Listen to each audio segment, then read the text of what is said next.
आज हम एक ऐसी कहानी सुनेंगे जो एक चुनावकर्मी की आंखों से देखी गई है।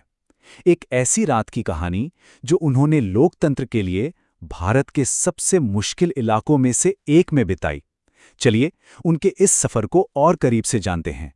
सोचिए एक ऐसी जगह जहां कोई कहता है 1 किलोमीटर दूर से चली गोली की आवाज भी यहां सुनाई नहीं देगी। ये एक लाइन ही काफी है बस्तर के घने जंगलों के सन्नाटे और उसमें छिपे खतरे को बयां करने के लिए। और ऐसी ही जगह पर लोकतंत्र का सबसे बड़ा त्योहार यानी चुनाव हो रहा था। तो कहानी शुरू होती है बीएसएफ के एक टेम्परेरी कैंप से। पर ओके, ये कोई मामूली कैंप नहीं था।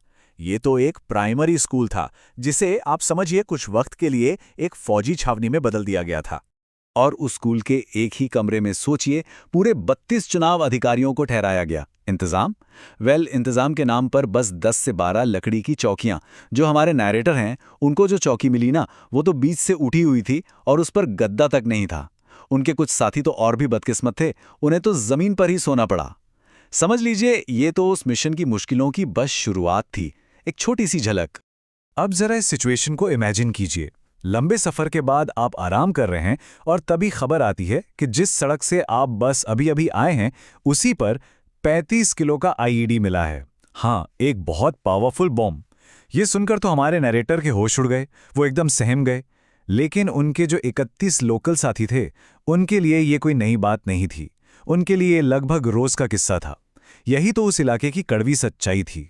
तो इस खतरे के बीच कैंप के अंदर की जिंदगी कैसी थी? हमारे नरेटर ने वहां मौजूद बीएसएफ के जवानों को और कैंप के आसपास की लाइफ को भी बहुत करीब से ऑब्जर्व किया। उन्होंने देखा कि बीएसएफ के ये नौजवान, उनमें देश सेवा का एक अलग ही जज्बा था। उन्हें यह भी महसूस हुआ कि इनमें से ज्यादातर जवान गांव देहात से आते थे। शायद यही उनकी हिम्मत का राज था जो उन्हें हर मुश्किल हालात में डटाए रखती थी। अब बात करते हैं कैंप के डिनर की। बीएसएफ मेस में डिनर करना वो भी अपने आप में एक डिसिप्लिन का सबक था। सब कुछ एकदम सिस्टमैटिक, कैश पेमेंट करो और अपनी शिफ्ट में खाना खाओ। और यहीं पर हमारे नैरेटर ने पहली बार खाने के लिए कुछ अजीब से कोडवर्ड सुने। मीटर यानी नॉन वेज और नॉन मीटर यानी वेज। और सादगी और आपसी भाईचारे का आलम तो देखिए। 8 लोगों ने मिलकर सिर्फ 3-4 थालियों में खाना खाया और फिर खुद ही उन्हें साफ करके रख दिया। कैंप के ठीक बाहर एक छोटी सी दुकान थी जो उस इलाके की इकोनॉमिक रियलिटी का आईना थी। इलेक्शन स्टाफ के आने से उसकी बिक्री तो बढ़ गई, ये तो साफ था। लेकिन दुकानदार अक्सर चीजें एमआरपी से ज्यादा दाम पर बेचता था। और इससे भी बड़ी परेशानी की बात यह थी कि एक्सपायर्ड सामान बेचना वहां बहुत आम था, क्योंकि वहां के कई लोकल लोगों को शायद इसके बारे में आमतौर पर पता ही नहीं चलता था। चलिए अब कहानी आगे बढ़ती है। वक्त आ गया था पोलिंग बूथ की तरफ निकलने का। और ये कोई आम सफर नहीं था, बिल्कुल नहीं। ये एक मार्च था जिसके लिए बहुत स्ट्रिक्ट सिक्योरिटी प्रोटोकॉल्स थे। मार्च शुरू होने से पहले नियम बिल्कुल साफ साफ बता दिए गए। पहला, एक दूसरे से 5 से 10 मीटर की दूरी रखो। दूसरा, हमेशा बीएसएफ जवानों की 2 लाइंस के बीच में चलना है। और तीसरा और सबसे जरूरी, जो भी इंस्ट्रक्शन मिले उसे बिना किसी सवाल के फॉलो करना है। इन नियमों से ही उस मिशन की सीरियसनेस का अंदाजा लगाया जा सकता है। और जब ये काफिला जंगल से गुजर रहा था तो नरेटर ने देखा कि खेत में धान काट रही कुछ महिलाएं उन्हें देख रही थीं। उनकी नजरों में एक अजीब सा भाव था, जैसे कोई हथियारबंद अजनबी उनके घर यानी उनके जंगल में घुसाया हो।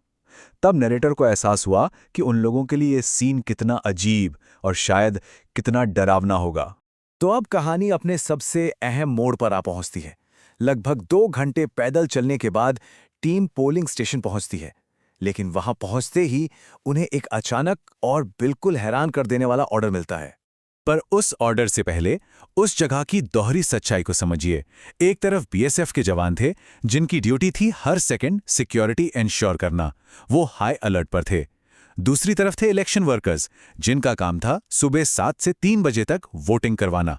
लेकिन असली फर्क ये था कि इलेक्शन वर्कर्स तो कुछ दिन बाद अपने टीचिंग के काम पर लौट जाते, पर सैनिकों के लिए यही उनकी जिंदगी थी, एक कॉन्फ्लिक्ट जोन से दूसरा कॉन्फ्लिक्ट जोन। टीम ने अभी पोलिंग बूथ सेट करना शुरू ही किया था कि एक जवान उनके पास आया और बोला, साहब जी सामान पैक करो। अब नरेटर तो बिल्कुल कंफ्यूज हो गए। उन्होंने पूछा, कहीं जाना है क्या हमको? और जवान का जवाब बस एक शब्द में आया, हाँ। बस ये एक शब्द। इस हाँ ने वहां के माहौल में टेंशन और अनसर्टेनिटी भर दी। क्यों जाना है, कहां जाना है, किसी को कुछ नहीं पता था। और फिर घुप अंधेरे में शुरू हुआ वापसी का सफर। ये एक बहुत ही टेंस और बिल्कुल खामोश जर्नी थी, जंगल के बीचों बीच। अंधेरे की वजह से अब नियम भी बदल गए थे। अब कम्युनिकेशन के लिए हाथ के इशारे नहीं, बल्कि एक खास तरह की सीटियां इस्तेमाल हो रही थीं। पूरे ग्रुप को सख्त हिदायत थी, एकदम पिन ड्रॉप साइलेंस, और इस खामोशी ने खतरे के एहसास को और भी बढ़ा दिया था। और तभी उस पिन ड्रॉप साइलेंस को तोड़ती हुई एक आवाज आई, पास के धान के खेत से किसी के तेजी से भागने की आवाज। एक ऐसी आवाज जिसने सबकी सांसें रोक दीं। उस आवाज को सुनते ही बीएसएफ के जवान पलक झपकते ही एक्शन में आ गए। उन्होंने फौरन इलेक्शन स्टाफ को अपने घेरे में लिया और अपनी अपनी पोजीशंस ले लीं, किसी भी तरह के हमले के लिए एकदम तैयार। हमारे नरेटर ने भी वही किया जो उन्हें सिखाया गया था। वो अपने सामान के साथ तुरंत जमीन पर बैठ गए और फिर लगभग लेट ही गए। दिल में डर था और सामने अंधेरा। ये उनकी जिंदगी के सबसे डरावने पलों में से एक था। और फिर शुरू हुआ इंतजार, पूरे 15 से 20 मिनट का। वो सब उस घुप अंधेरे में, उसी खामोशी में जमीन पर पड़े रहे। एक एक सेकंड घंटों जैसा लग रहा था। वो एक ऐसे अटैक का इंतजार कर रहे थे जो खुशकिस्मती से कभी हुआ ही नहीं। आखिरकार जब कोई और मूवमेंट नहीं हुई तो उन्हें आगे बढ़ने का सिग्नल मिला। कहानी अब अपने आखिरी पड़ाव पर थी। रात के 9 बज चुके थे जब ये टीम आखिरकार सकनापल्ली मतदान केंद्र पहुंची, जो उनके लिए एक सेफ लोकेशन थी। सोचिए, पिछले 11 घंटे से उन्होंने कुछ खाया नहीं था। वो थके हुए थे, भूखे थे। दिन भर के टेंशन ने उन्हें पूरी तरह से निचोड़ कर रख दिया था। वहां जो दूसरी पोलिंग टीम में पहले से मौजूद थीं, वो भी इन्हें इतनी देर रात इस हालत में देखकर एकदम चौंक गईं। ये पूरा अनुभव एक सवाल के साथ खत्म होता है। लोकतंत्र के लिए एक रात का सफर आखिर कितना लंबा हो सकता है, कितना जोखिम भरा हो सकता है? ये कहानी उन अनगिनत गुमनाम चेहरों की हिम्मत की है जो हर चुनाव में पर्दे के पीछे रहकर हमारे लोकतंत्र को जिंदा रखते हैं।